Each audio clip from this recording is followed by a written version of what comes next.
Hello दोस्तों, कैसे हो आप सभी। मैं अरविंद आप सभी साथियों का स्वागत करता हूं आपके इस प्यारे परिवार एसीएस कैरियर इंस्टीट्यूट में। दोस्तों, आज के इस वीडियो में हम लोग फिर से डिस्कस करेंगे साइंस के बेहद इंपॉर्टेंट क्वेश्चन जो कि आपके रेलवे एग्जाम में डायरेक्ट हिट करने वाले हैं। तो दोस्तों, चलिए क्वेश्चन को स्टार्ट करते हैं। सबसे पहला क्वेश्चन जो हमारा वो Shah institute of nuclear physics कहाँ है। तो दोस्तों देखिए, बात करते हैं Shah institute of nuclear physics, जिसको हम शॉर्ट में SINP के नाम से भी जानते हैं, यानी Shah institute of nuclear physics हो गया।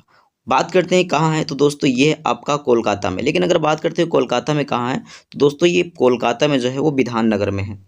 कोलकाता में कहाँ है, विधान नगर में है। ठीक है, इस बात को आप सभी ने ध्यान रखना है, कोलकाता में ये विधान नगर में है। क्लियर है। और बात करते हैं, अब तो आप सभी को पता है कि कोलकाता क्या है। तो दोस्तों ये वेस्ट बंगाल की क्या है, कैपिटल है। वेस्ट बंगाल की क्या है, कैपिटल, यानी पश्चिम बंगाल की राजधानी कोलकाता के विधान नगर में आपका Shah institute of nuclear physics स्थित है।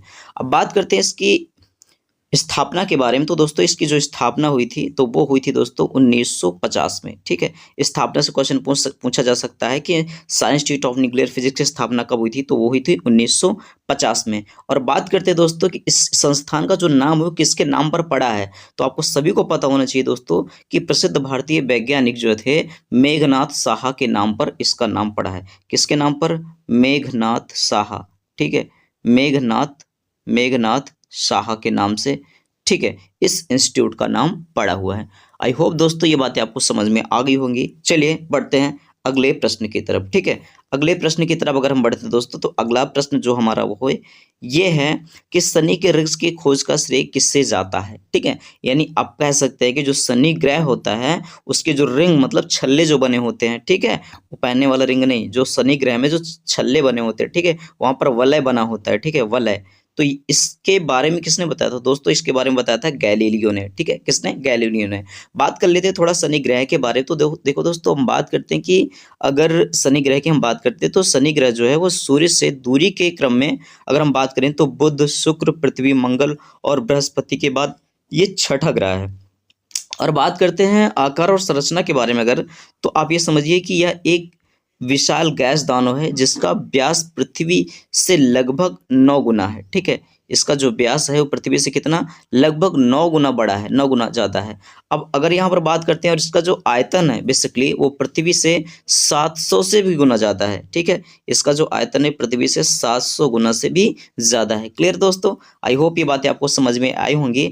बात करते हैं इसके रिंग्स, यानी जो इसके छल्ले बने होते हैं, तो छल्ले की बात करते हैं तो शनि ग्रह जो होता है, शनि ग्रह के चारों ओर वलयाकार छल्ले पाए जाते हैं जो कि A, B, D और E के नाम से जाने जाते हैं। A, B, D और E के नाम से इनके जो छल्ले होते हैं यानी रिंग्स जिसको बोलते हैं, इसके नाम से जाने जाते हैं। अब बात करते हैं कि जो शनि ग्रह है, ठीक है, शनि ग्रह का सबसे बड़ा उपग्रह है वो कौन सा है। ठीक है, शनि ग्रह के कई उपग्रह हैं बट अगर हम बात करते हैं बेसिकली इसका सबसे बड़ा, तो दोस्तों वो है टाइटन। ठीक है, इसका जो सबसे बड़ा उपग्रह है वो क्या है, टाइटन। अब बात करते हैं कि वायुमंडल मतलब क्या है इस पे। तो देखिए, बात करते हैं शनि ग्रह पर जो आपकी गैसेस मिलती हैं वो आपको मिलती है हाइड्रोजन, ठीक है, और क्या मिलती है आपकी, हीलियम और अमोनिया। ठीक है, NH3 और CH4 यानी कि मीथेन जैसी गैस भी इसमें मतलब यहाँ पर बेसिकली पाई जाती हैं। आई होप ये बातें आपको समझ में आई होंगी। बढ़ते हैं अगले क्वेश्चन की तरफ। अगला जो क्वेश्चन वो ये है हमारा कि परमाणु बम में ईंधन के रूप में किन 2 पदार्थों का प्रयोग किया जाता है। तो बेसिकली आप सभी को पता होगा कि जो परमाणु बम होता है उसमें हम इस्तेमाल करते हैं यूरेनियम को और प्लूटोनियम को। यूरेनियम और प्लूटोनियम है क्या, तो दोस्तों यूरेनियम प्लूटोनियम जो है बेसिकली वो आपके क्या होते हैं, ये रेडियो एक्टिव तत्व होते हैं। ये रेडियो एक्टिव तत्व होते हैं।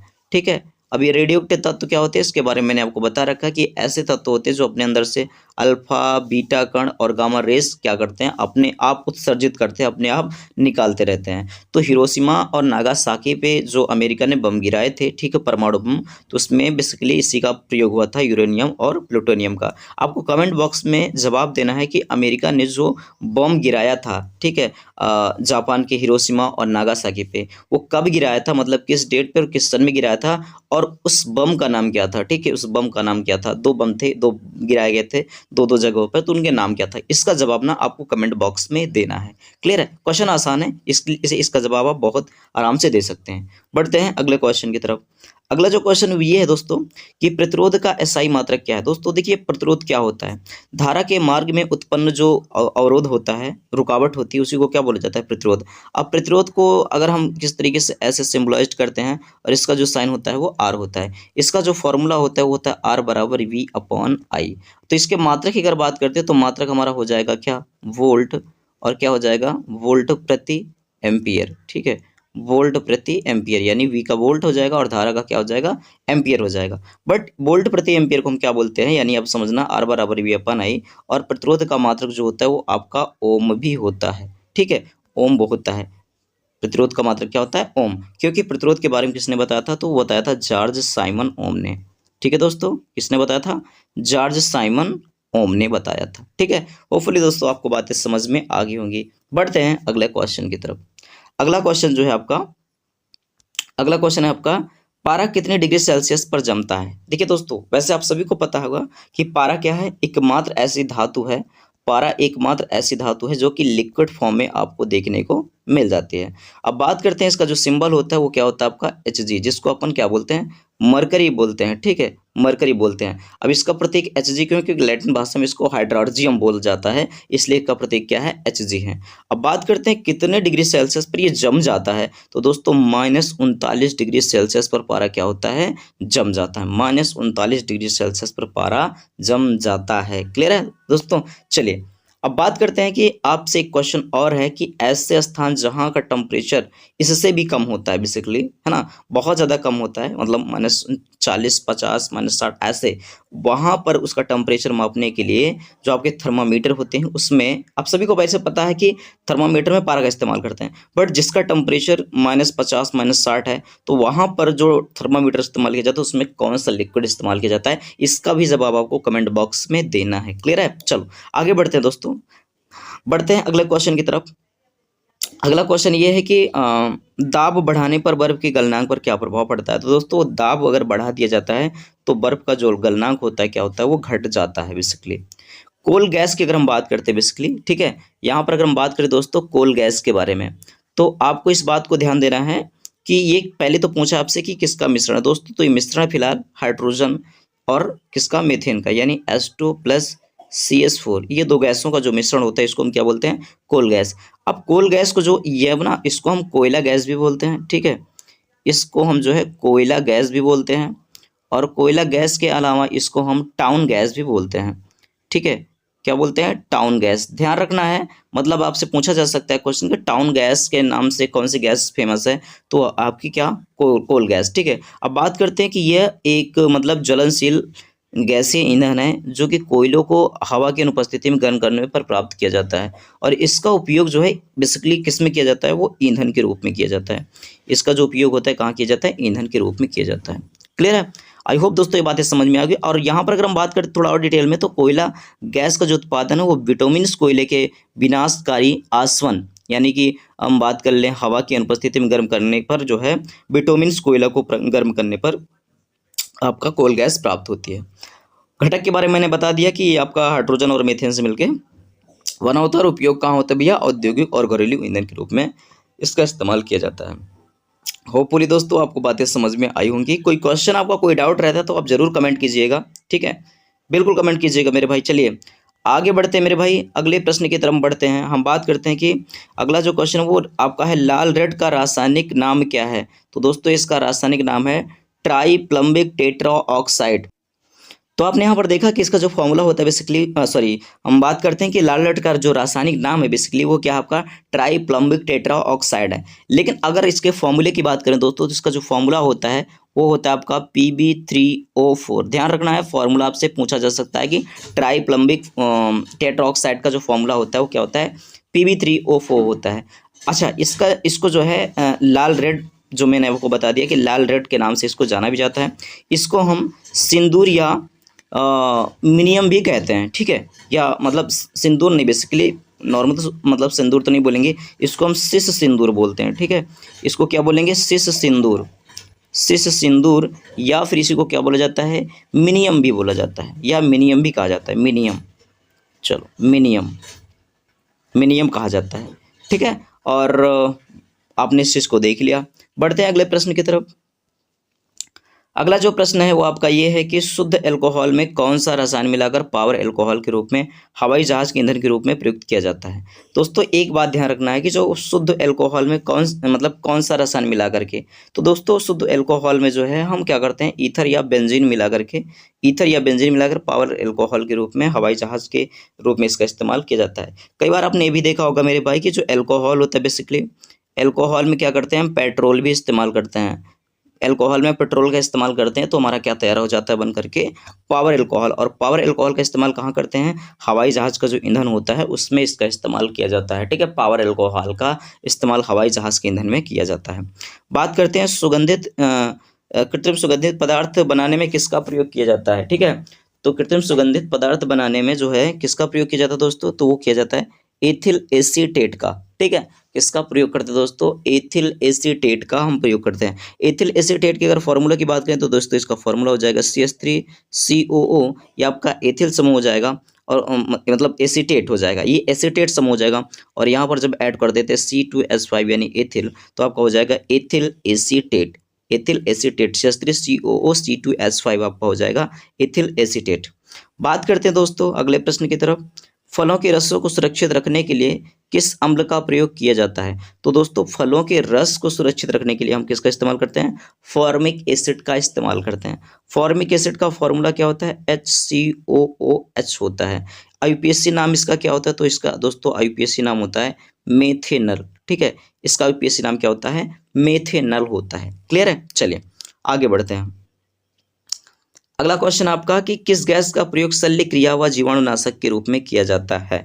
तो दोस्तों इसका प्रयोग किया जाता है क्लोरोफॉर्म का। क्लोरोफॉर्म का सूत्र क्या होता है, CHCl3। ठीक है, CHCl3। बात करते हैं खोज किसने की, तो इसका जो खोज है वो किया किसने, सिम्पसन ने। ठीक है, किसने किया था, सिम्पसन ने किया था दोस्तों। क्लियर है, चलिए बात करते हैं।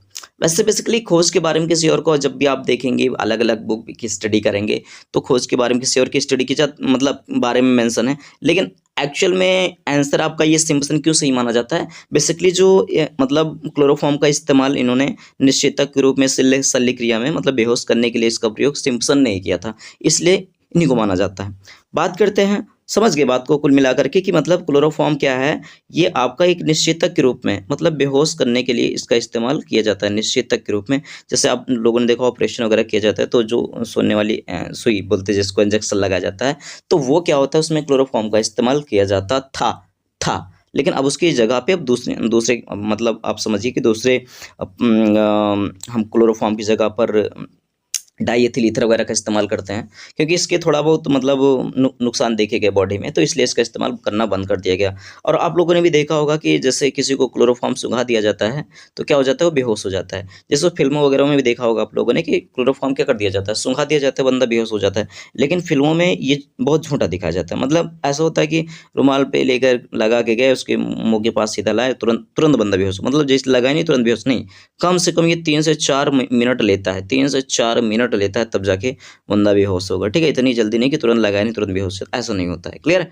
चलिए बात करते हैं। हाँ, अगला जो क्वेश्चन है वो ये है आपका कि रक्त के प्रवाह को रोकने के लिए किनका प्रयोग किया जाता है। तो दोस्तों किसका प्रयोग किया जाता है, फेरिक क्लोराइड का। फेरिक क्लोराइड का इस्तेमाल किसमें करते हैं भैया, रक्त के प्रवाह को रोकने के लिए किया जाता है। वेल्डिंग करने में किन गैसों का मिश्रण प्रयोग किया जाता है दोस्तों, तो वेल्डिंग करने में ऑक्सीजन और एसिटिलीन गैस का प्रयोग किया जाता है। ऑक्सीजन और एसिटिलीन गैस यानी O2 और C2H2, जिसको हम अपन इस तरीके से भी लिख सकते हैं CH∧CH, या फिर आप ऐसे लिख सकते हैं C∧C और इधर आप H इस तरीके से जोड़ सकते हैं। तो ये आपकी कौन सी गैस है दोस्तों, एसिटिलीन गैस है। एसिटिलीन गैस का IUPAC नाम क्या होता है, तो दोस्तों इसका जो IUPAC नाम होता है वो होता है एथाइन।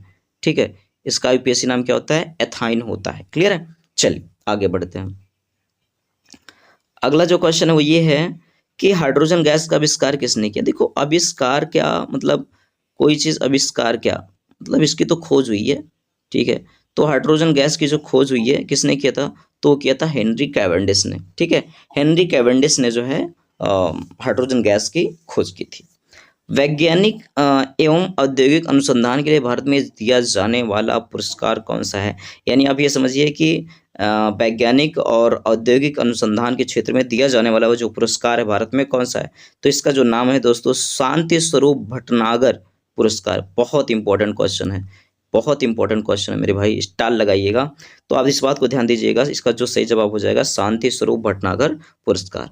अगला जो क्वेश्चन है, आग लगने वाला नापाम बम में आग उत्पन्न करने वाला मुख्य पदार्थ क्या होता है? तो दोस्तों वो आपका होता है नेप्थनेट पोमिटेट। यहाँ पर आधा पा रहने वाला है, ठीक है। क्या नाम है इसका? नेप्थनेट, ठीक है, नेप्थनेट पोमिटेट, नेप्थनेट और पोमिटेट, ये आपका आग लगाने वाले बम में इसका इस्तेमाल किया जाता है। होपफुली दोस्तों आपने क्लास को एंजॉय किया होगा। क्लास कैसी लगी आप लोग जो है कमेंट बॉक्स में अपना फीडबैक ज़रूर दीजिएगा और चैनल को सब्सक्राइब कर दीजिएगा, ठीक है। चैनल को सब्सक्राइब कर दीजिएगा और दोस्तों प्लीज़ लाइक भी कर दीजिएगा और दोस्तों के साथ शेयर भी कर दीजिएगा। चलिए फिर ऐसी मस्त वीडियो देखने के लिए हमारे चैनल को सब्सक्राइब कर लो दोस्तों। मिलते हैं फिर नेक्स्ट वीडियो में, तब तक के लिए bye bye, take care, thank you, love you all.